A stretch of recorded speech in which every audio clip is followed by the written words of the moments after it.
position, but patient position is. Hi again, we're back. So those that I haven't seen you this morning, thanks for coming. Those that I have seen, thanks for coming back.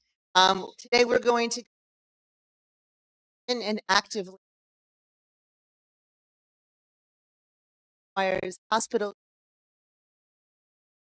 It's very important. Emergency, not every hospitals here. Oh.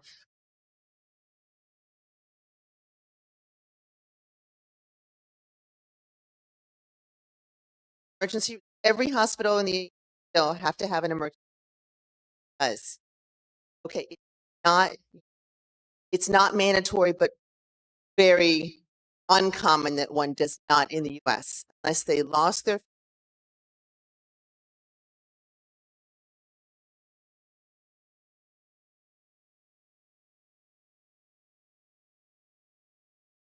So what is the Emergency Active Labor Act? It's called EMTALA. It's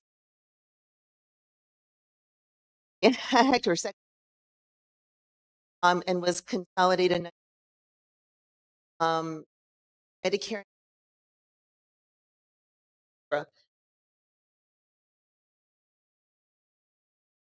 afford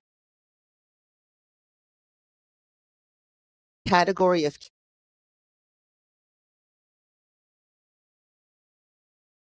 buying in government Medicare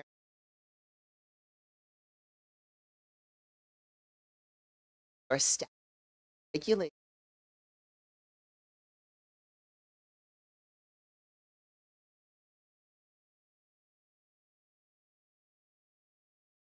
All hospital program, everybody that's getting money, pretty much, by the state, must have emergency hospital and follow these.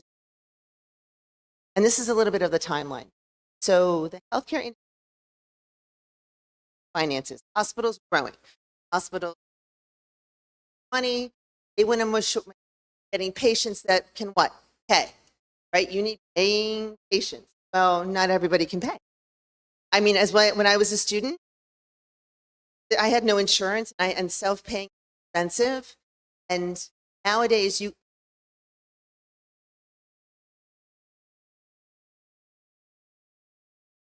a long time for have insurance. I went to did way back when one paying patient. EMTALA was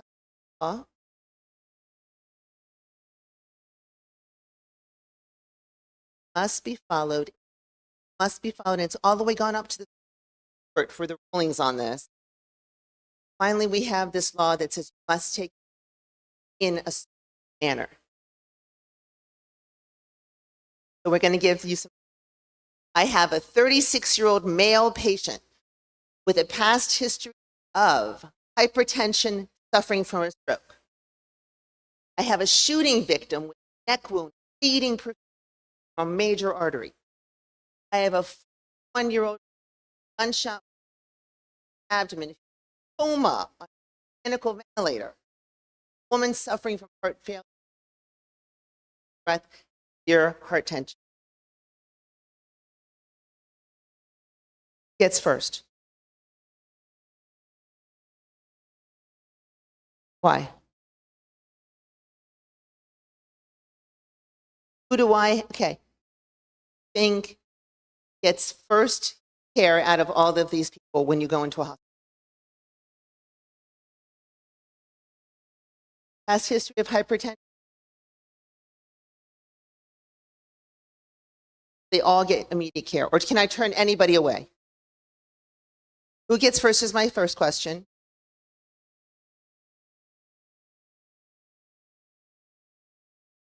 A coma?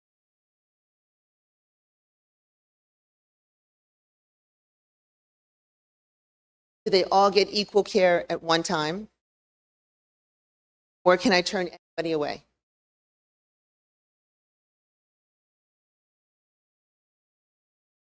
I can't turn anybody away.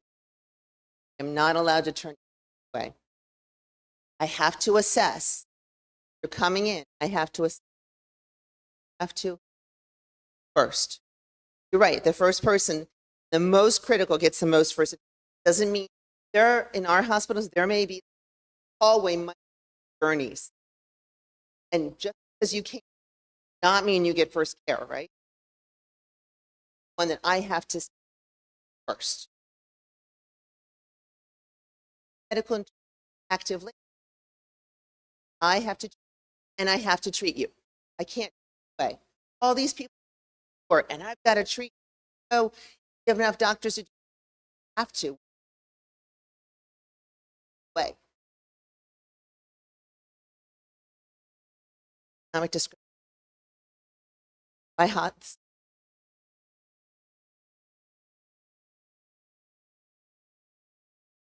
Word. Bye-bye. Indigent, uninsured, in unstable medical conditions to other healthcare facilities. You might be the closest hospital, fabulous. Really, really far away, rural, really, really far away, but buddy, it's uninsured.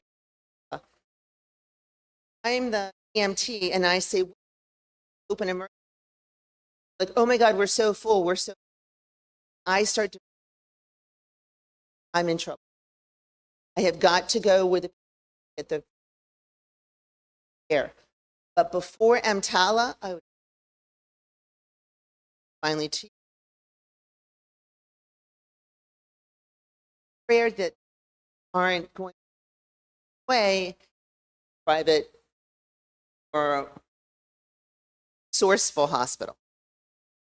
Okay, EMTALA, they're like, stop that. Hospital that go, period. Then what they, here I come. Oh, I'm better. Now I'm going to go to you. Oh, I'm really better. Go to you.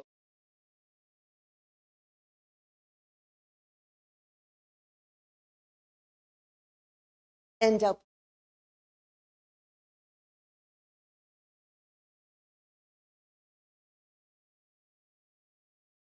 All right. So economics plays under these. Tried to, under congressional intent, remedy this, but there's still, even though I have to go.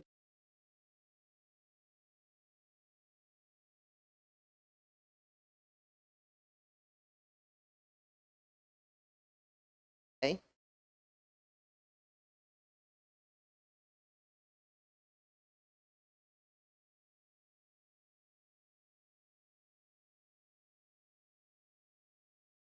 This law for medical care. I'm a doctor, I'm not getting my providing free care for a nice private down the street. Them over there. Now I provide free care. I can't discriminate.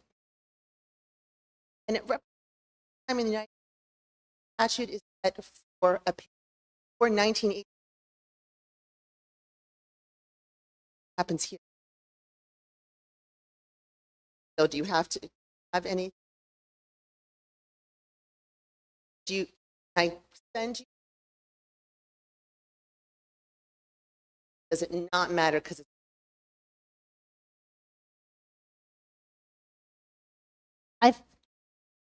correct me if I'm not correct here, but emergency here are through state assistance. So is most of the care of the person in an accident directly by the state. Nobody has to moment. And then when it's time to take the person for care, if the person has a health insurance, if not to, the person is in good condition to hurt, go to the private service he's paying for. But if the person doesn't have health insurance, the person is taken to the nearest hospital, public hospital. It's a little different from the United States. Yeah. our hospitals emergency medical treatment, the 911, the ambulance are all also private.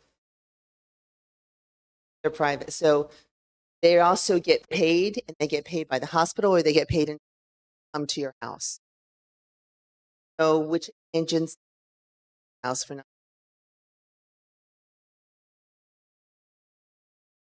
Judicial interpretation. There's a few cases that have gone on to support EMTALA, which just keeps on proving under common law that this law, and it's a law that's here to stay. What do we have to do when we... So, the gunshot wound victim who are bleeding heavily, medical care emergency, have to give you a medical screening. We have to assess you. We have to let you walk in the door, come through a gurney. We have to say, what's wrong with you? We have to stabilize you. You can't say, this is what's wrong with you. We have to, and we then and only then, when you are...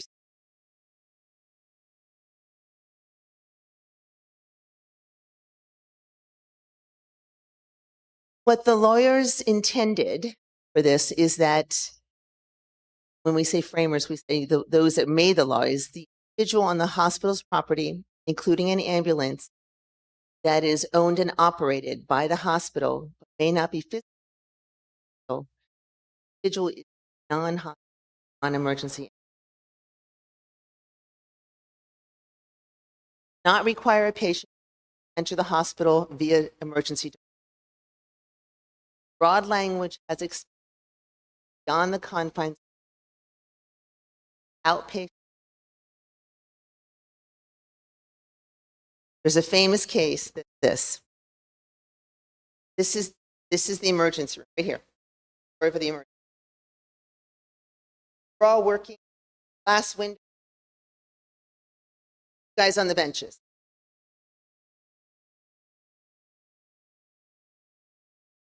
Outside the looks like your physical walk by, go into the doctor. Your obligation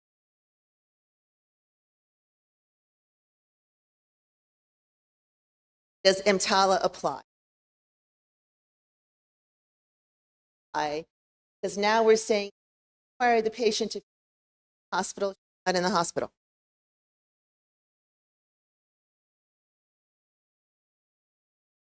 Beyond inpatient, outpatient, what is our duty, lovely lady who slumped over? And you can see her. You guys can see her. Do you guys have to come out of the hospital and go get her? Why?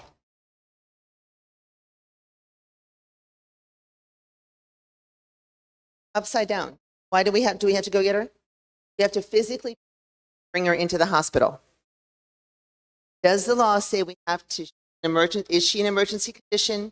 We have to stabilize her and assess her. Do we assess her and stabilize her, even though she's not in the emergency? And are you on Good Samaritan? Good Samaritan. I'm walking along, I see you around, I'm coming to help you. I'm a health provider. I have a higher responsibility. I as a Samaritan, well, and if by chance even though I'm trying to do good with no intent to hurt you, then you can't sue me. So let's say I drags you, right, as best as she gets scraping you up, right? Or she pushes and does CPR, cracks a rib, save your life. However, if she starts concussion and looks at it and goes like, oh my God, you're the bully from second grade, and stops, okay? Once you start care, you can't stop. So, under EMTALA, she becomes a nurse or works for the hospital. She has a duty to bring in, or she has a duty to tell somebody that's inside, bring you in. Even though you did not emergency room, came within a certain feet, they can see you and that you're in. Changes the law a lot, especially around Wilmington. There are a few hospitals.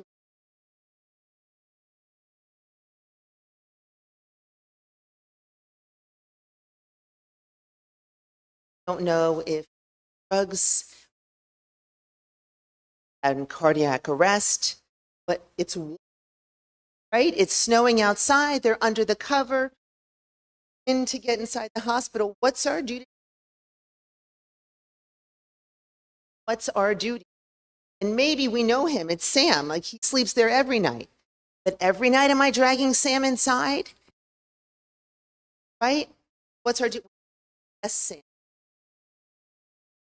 And then bring him in. But it gives us a duty that we must under this.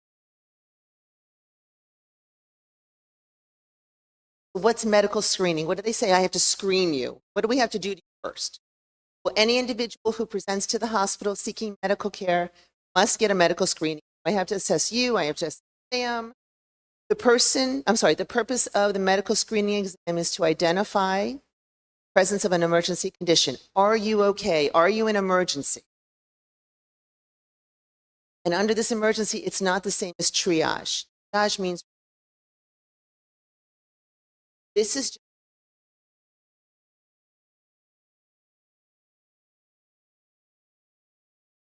medical screening exam does not regulate what composes what it is. The hospital must be, whatever it is, it has to be consistent. It can't be different from same standard hospital. A reasonable hospital protocol and guideline. Can't deviate. We have to stabilize you. If we find there's an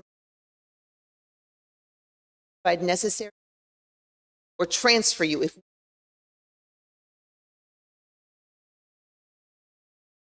a cardiac got to get you out as soon as dump you.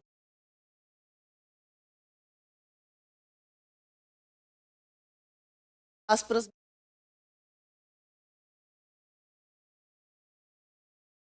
and pre-authorization.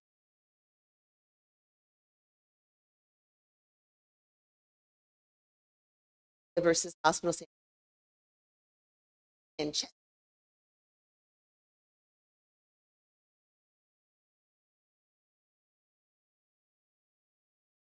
And he $700,000.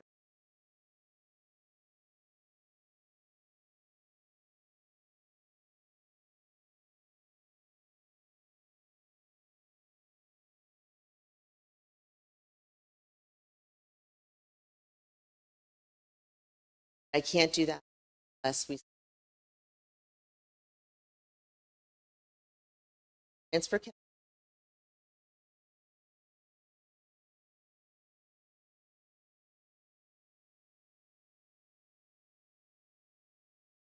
In the public.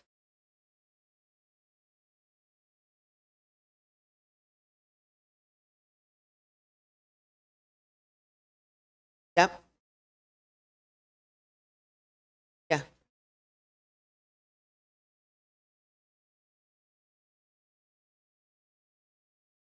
I worked at the hospital where come in, like, where's my dad? Oh, they moved. The empty, and Papa was just there yesterday. I'm like, where'd he go? Oh, they moved that hospital. That you're moving him.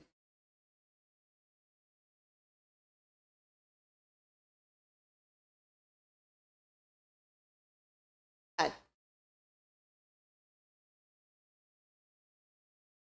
hospital provides treatment from incoming hospital. You can't just dump them on the next hospital. You can't be like, sorry, hospital, here.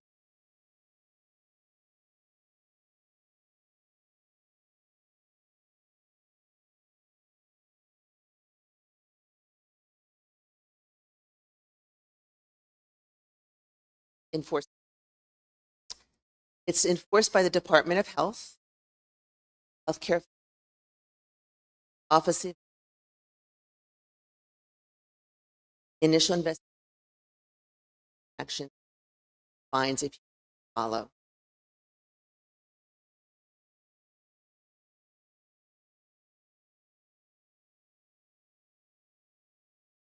Come and fine me lots and lots. State agencies conduct. Let me see your medical records, all these transfers. And if they're not done correctly, fine you a lot. Possibly contacted the Office of Inspector General, that's the OIG, shut down. That's going to cost you when you have an emergency thousands and thousands of dollars. Monetary hospital greater than 100 get $50,000 per violation, per person, per violation. Hospitals get $25,000 actions in federal court by individuals alleging damage.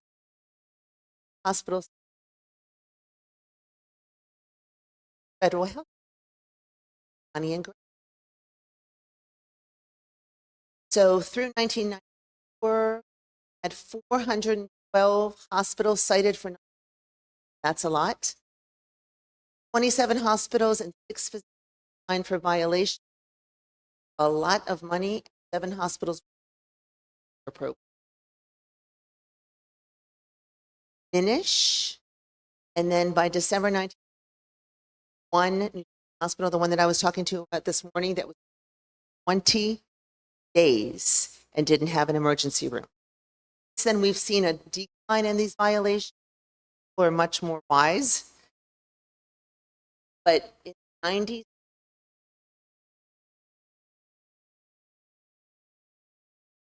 the New Horizon, and much more, not just private. Private. Now more hospitals find the response of taking, dragging you inside, responsible.